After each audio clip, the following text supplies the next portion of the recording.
మైత్రి సభ్యులందరికీ కూడా నా నమస్కారం. ఎందుకంటే నిన్న ఫస్టు మనకి బెయిల్ గురించి మాట్లాడుకున్నామండి. బెయిల్ అనేది ఫస్ట్ నంబర్ అయింది. ఆ నంబర్ అనేది ఇప్పుడు కేస్‌గా మారి కేస్ నంబర్‌గా మారిందంట. ఆ నంబర్ పేరు 230333 అనే నంబర్ పైన ఈరోజు అనేది అయింది. అయిన తర్వాత కూడా ఇంత ముందుకు చెప్పా కదా! పోర్ట్‌ఫాల్ అయింది. అదే బెంచ్ మీద ఏరే జడ్జీలొస్తారు. ఇంకో జడ్జి వస్తారు. లేదండి. ఇప్పుడు వచ్చి ఏం పోర్ట్‌ఫాల్ అయినా ఎవరైతే ఈ కేస్‌ని ఫస్ట్ మన ఎండీ కేస్‌ని ఎవరైతే విచారించినారో వోళ్ళే విచారించాలని గూడా చెప్పడం జరిగింది. అందుకే మనకి ఇప్పుడు మన కేసు ఫస్టు తమిళ్ మేడం గారు విచారించారు గాబట్టి జడ్జి గారు వాళ్ళ బెంచ్ మీదకే పోతుంది. అది గూడా ఇప్పుడు దాకా ఎదురు చూస్తున్నారు. అక్కడ ఇంకా వస్తుందా అని గూడా ఇంకా రాలేదు. ఇప్పుడు దాకా 47 కేసులు దాకా వచ్చాయంట ఆ బెంచ్ పైన. నైట్ 9:30 దాకా గూడా వెయిట్ చేసి చూస్తాము. అప్పుడు దాకా వస్తే చూద్దాం. లేదంటే ఈ రోజనేది ఆ బెంచ్ మీదకొస్తే రేపనేది హియరింగ్‌కొస్తుంది. బట్ ఈరోజు రాని పక్షంలో రేపనేది ఆ బెంచ్ మీదకి మన కేస్ ఫైల్ అనేది వచ్చిందంటే ఎల్లుండికి అంటే శుక్రవారం రోజు కూడా హియరింగ్ అనేది వస్తుంది. ఈ వారంలో అయితే మనకి బెయిల్ రావడానికి అవకాశాలు ఎక్కువున్నాయని కూడా చెప్పడం జరిగింది. ఇది మన ఈరోజు అప్డేట్. అలాగే ప్రతి ఒక్కరు కూడా కొంచెం అర్థం చేసుకోండి. నాకు కాల్ చేయడం గూడా కొంచెం తగ్గిచ్చండి. ఏమంటే అందరికి సమాధానం చెప్పలేకపోతున్నానండి. నేను డ్యూటీ చేసుకోవాలి. అలాగే నేను వీడియో పెట్టాను నిన్న. పెట్టిన దానికి గూడా చాలా మంది రాంగ్ మెసేజ్‌లు పెడుతున్నారు. వోళ్ళిచ్చే రాంగ్ మెసేజ్ వల్ల 10 మంది, 20 మంది గాదు 100 మంది గూడా సఫర్ అవుతారు. ఆడ ఒక్కడికి మీరే సమాధానం జెప్పండి. ఓకే. ఆ రాంగ్ మెసేజ్ ఎవడైతే పెట్టాడో మీరు చూడండి. ఆ రాంగ్ మెసేజ్ పెట్టినోడిని వాడికి మీరు వార్నింగ్ ఇవ్వండి.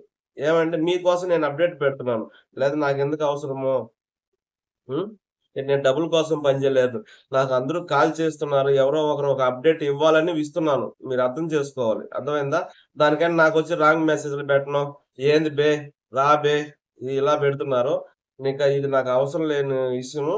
వాడు ఎవడో మళ్ళీ నన్ను బాగుండదు. నేను ఎందుకంటే తప్పుగా మాట్లాడకూడదని ఆలోచిస్తున్నాను.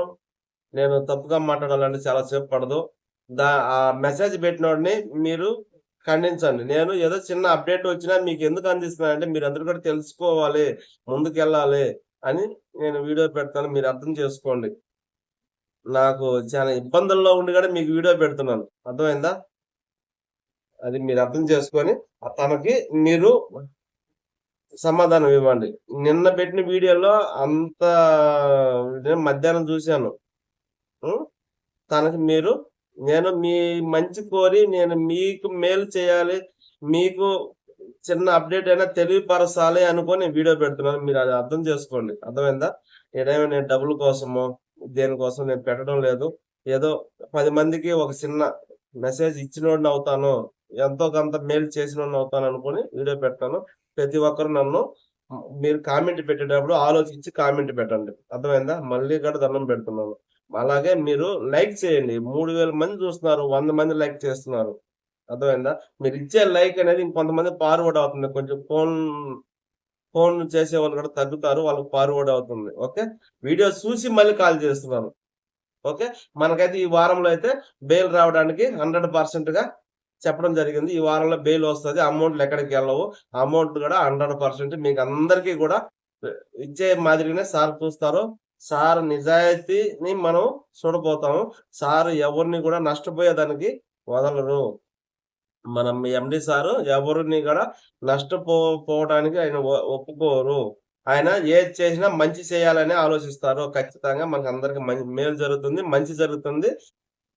ముందుకెళ్తాం. Okay. Thank you all numbers.